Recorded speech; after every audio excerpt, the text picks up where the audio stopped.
Hi, welcome to the final part of Martha Reed's Circle of Roses, where I'll be reading the ending.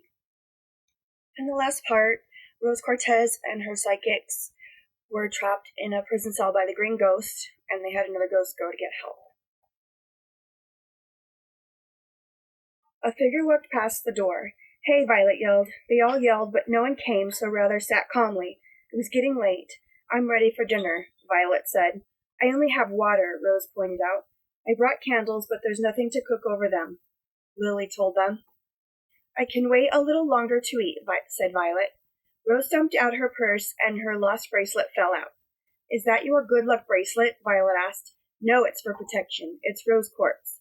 My own Circle of Roses bracelet. The day of Fern's funeral, I made a circle of roses around her grave. Rose put the bracelet on and played with it. The lights went out downstairs. With a wail and rattling of every door, the green ghost appeared, looking at them. She vanished and threw a small table at Lily. Lily jumped back, and it missed her. "We need to do a seance now," Rose stood. "How will we convince that ghost to leave?" Violet asked. "Ask her what she wants," Rose replied. "She's evil. Why would she care?" "I don't want to. She wants to kill us." Suddenly, Violet looked like her and Rose wished they could have Fern back. "If she really wants something, she will care. Killing us won't help her," Rose said. "Let's set up." They straightened up the little table, and Lily took out all her candles. She lit a few. "I'm not going to light them at all, as we could run out of air." They sat in a dark circle. Rose began to lead it. "Is the green ghost able to speak?" There were 2 knocks. "Margaret, is that you?" the ghost moaned. "Why won't you let us out? What do you want?" "I want you to get rid of all Joliet prison ghost hunters," the ghost said through Lily. Violet got up and ran to the clear wall. "You can't run, Violet. Come back now," said Rose. Violet did so. "How do we unlock the door?" Violet asked. "You will have to wait for the security guard or for the ghost head to let you out." It got cold. "I want out now," Rose said. Violet shook her head. "Is that all?" "You are doomed by light," came from Lily. She closed her eyes. Rose placed the largest candle in the middle of the floor and blew out the others so the candlelight could suck in the ghost. Lily woke up, her eyes teary. Rose ran over and hugged her. "It's okay now," she said. "The ghost is trapped in the candle." The flame crackled, and there was a moan from inside it. It was followed by silence. "Now if only we had a jar. Just don't blow out that candle. We can use my water bottle when it's empty. We just have to wait for the candle to burn itself out," Rose told Lily, and she relaxed. "All right," Lily and Violet nodded. It was an hour before the witching hour, midnight. "One down," Rose said about the ghost in the candle. "Now, how do we get out of here?" In desperation, they all began beating on the walls, yelling not for people, but for the ghosts to come save them. No one came, and they dropped to the floor tired. Rose grabbed the blanket and covered all their legs. Their window was so small, no one from the other prison saw them. Where did that cop lady go? She watched Violet fall asleep, and she closed her eyes. Lily stared at the candle, afraid a fire would start. It was big. She decided she would be the one to stay awake. She hated ghosts so much she thought about quitting being a ghost hunter. Being a ghost hunter was Rose's dream. The closer it got to midnight, the more her eyes became heavy. The candle had only melted halfway. She closed her eyes for a second and fell asleep. She appeared in a clearing with only grass and sun. She saw Fern waving hello and smiling. "Is this heaven?" she asked. Fern giggled. "No way, you're dreaming." "I am?" "Yes, the prison is clear of evil ghosts. Only the women's prison. I came to tell you the bodiless outlaw Burns is around, and all he cares about is you guys and his body. His body's been buried at Monkey Hill for 100 years. The cop lady, May, had to answer a fight in the men's prison. She assumed you went home, and she's back in the male prison office. She should have stayed with you. Tell the outlaw's head the keys to your container you're trapped in are in the office May is at. He can find them with his teeth." "Are you my guardian angel, Fern?" "I am now," Fern replied, and large white feathery wings sprouted from her back. She was sweet with her overalls on and rosy cheeks. "I will always watch you all." "Thank you, Fernie, and goodbye from all of us." "Goodbye." Fern snapped her fingers. Lily woke, and the head ghost was watching her. Will you let us out? The keys are in the men's office. He nodded obediently and went to fetch them like a dog. Around midnight, the ghost head flew back to the door and unlocked it with his mouth. Lily was sweating, she was so hot, and flew through the door to the head ghost while her friend still slept. Thank you, she ran to the door. I promise I will go to the cemetery tomorrow and look for your grave. I can guarantee you it is at Monkey Hill. You were guilty, weren't you? Yes, he said in agreement. I stole from farmers and shot outlaws like they were cattle, he said with a pale grin, and his transparent brown hair messy. See you, outlaw Will Burns. Have a great eternity, he called, and they quickly left. Lily ran downstairs, and when she found an officer, she quickly said, We were trapped up there. My friends are still asleep up there. We got rid of the green ghost, she said, taking deep breaths. Did you know this place was haunted? Yes, of course, he said, and ran upstairs. He woke Rose and Violet. The candle was halfway burned down. The officer went to blow it out. No, don't. Not ever, Rose said. They would never let him. Where's Lily? Who cares, Violet said. As long as she's not here, Rose nodded in agreement. That cop lady, May, left us alone in this building. I guess she locked the front prison door, and we were trapped in here by ghosts. The howling of a wolf could be heard. I don't know how the door opened.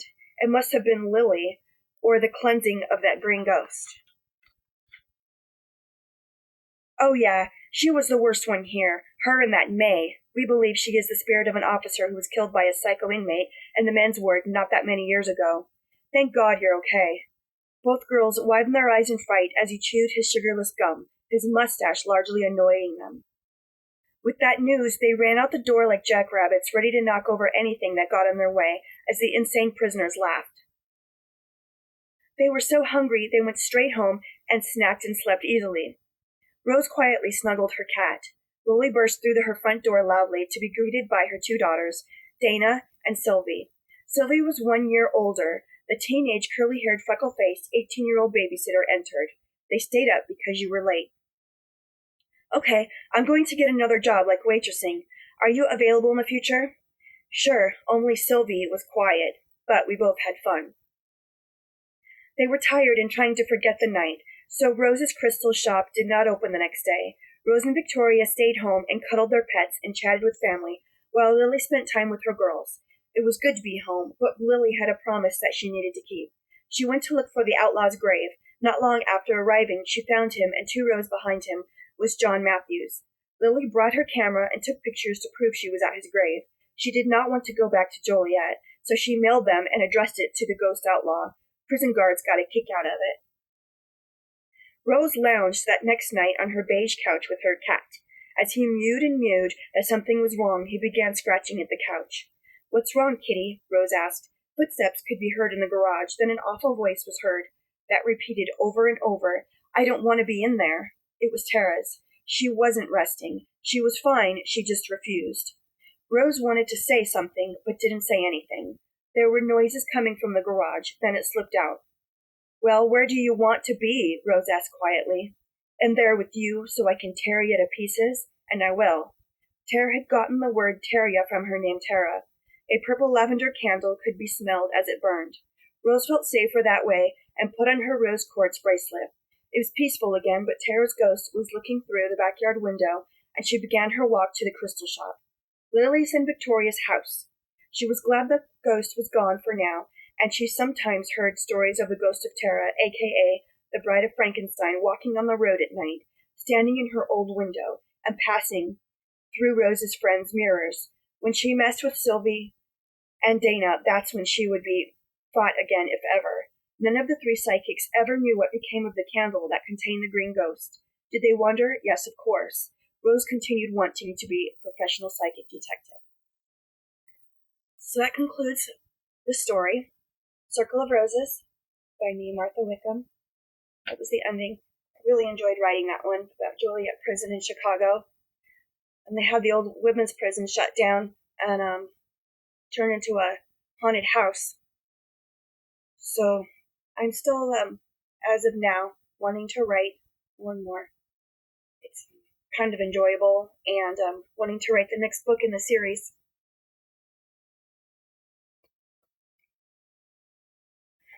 The next book in the series was The Haunted Rosebuds. If you can see it. And after that, Emily's Darkness. I'm still thinking about ideas for the next book. Videos are fun, and I wanted to do audiobooks, but it's getting a little difficult. I don't know how long it will be before I release an audiobook.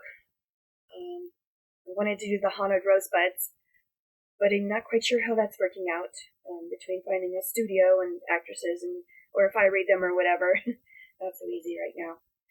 But I do enjoy reading to you, and I'm thinking as of right now, gosh, I'm getting excited about making a Halloween video of some sort. Okay, this is not even anywhere near.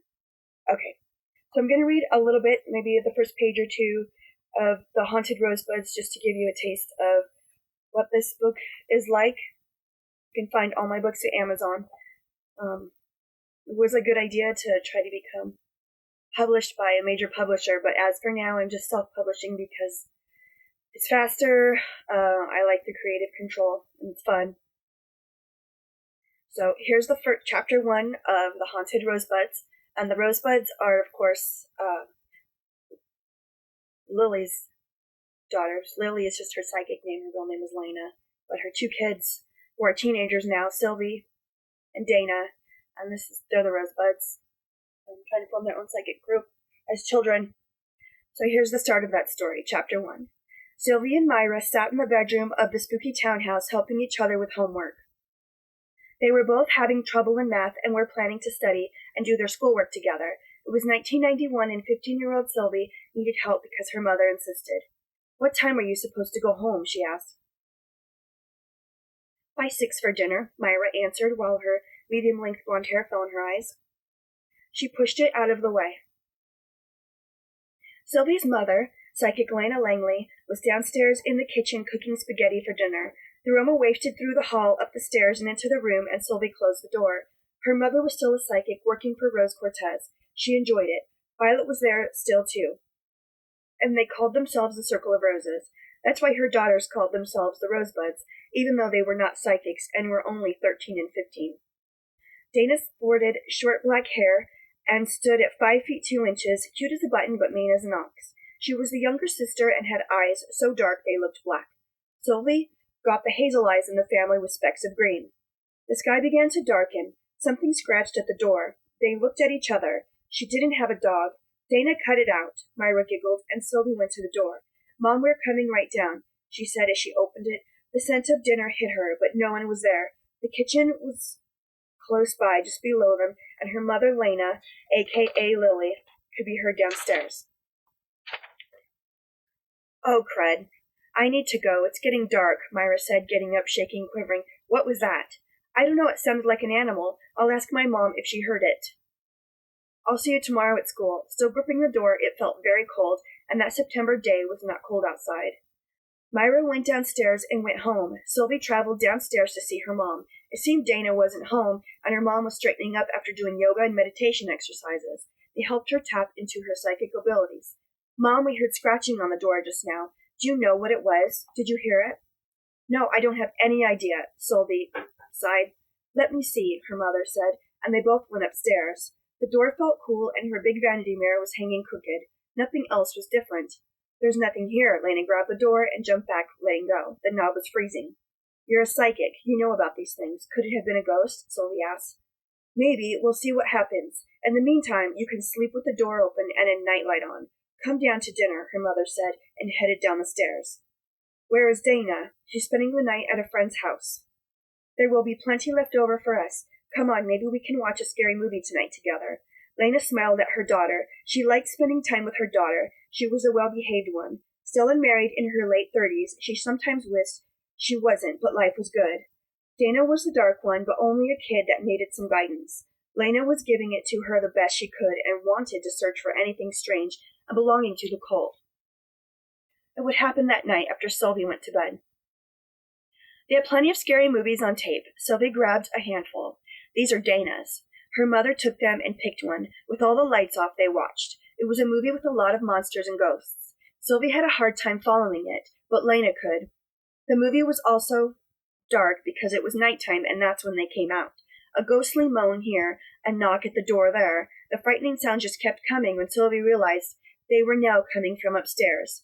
Is that a big attic up there? Yeah, but no big deal. I store boxes, things we didn't use. Then crash. Something fell upstairs in Sylvie's room. She ran upstairs and turned on the light. Her lamp had fallen onto the floor and her mirror was knocked to the side again. Mom, this couldn't be one of your ghosts. I don't know, she answered. When she entered her room, she lifted the lamp and turned around. There were 4 claw marks on the inside of her door, not deep but long. She straightened the mirror and ran downstairs. When she got to her mother, she said, I'm either sleeping on the couch or in Dana's room tonight. Something clawed the door and knocked over my stuff. They went up to her room. Thank you for watching Martha Reads. That concludes the Circle of Roses series.